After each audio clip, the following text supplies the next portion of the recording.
Hi, my name is Tony Hitchcock. I'm from Australia, and this presentation is part of the Introduction to Music Production course offered through Berkeley. And today I'm going to be looking at the use of a compressor in a musical context.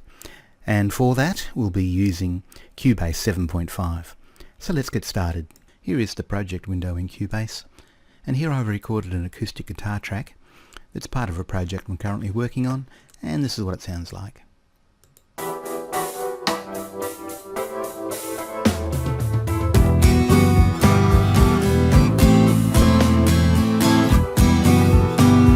Okay, that was it in context. Let's have another listen to it quickly as it's soloed.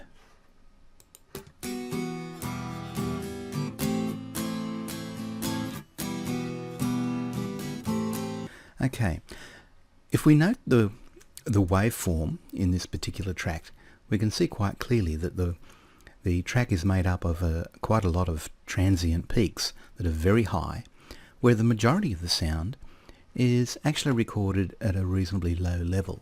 Now that could cause us problems with this track if we want to lift the level of it during the mix, or if you want to do some other things to it.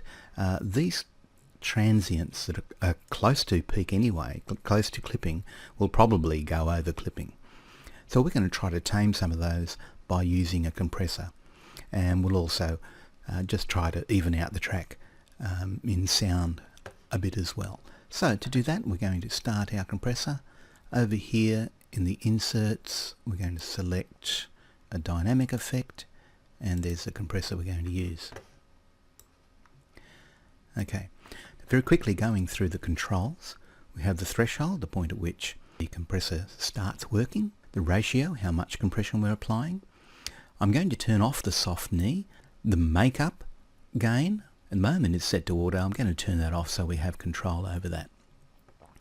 Down at the bottom, these controls, we have an attack at the moment set at 1 milliseconds. It's the amount of time it takes for the compressor to start working after the signal's got above the threshold. The release, the amount of time the compressor takes to stop working after it goes below the threshold. And this one called hold, which is how long the compressor is actually hanging on to that signal. This last control, the analysis, allows us to choose between peak analysis and root mean square analysis.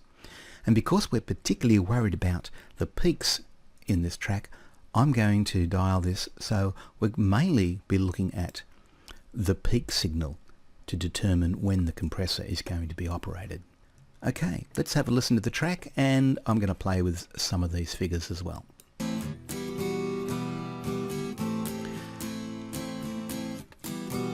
Okay, the first thing to do, the attack, I'm going to take it right down to 0.1 of a millisecond.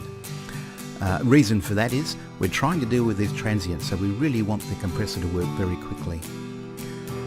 The release, I also want it short so we can let go of those transients fairly quickly as well. And so that should be about right. And the hold, well, it's a little bit tricky, but we'll see if it around somewhere between the attack and the release should be okay.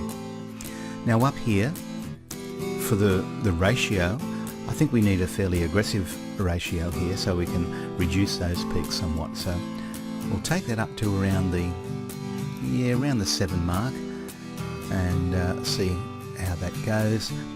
The threshold itself, we can judge from where the peaks are happening here, and the gain reduction that we can see is happening when those peaks are being played. So that's actually quite a reasonable position to have it. Maybe a little bit higher.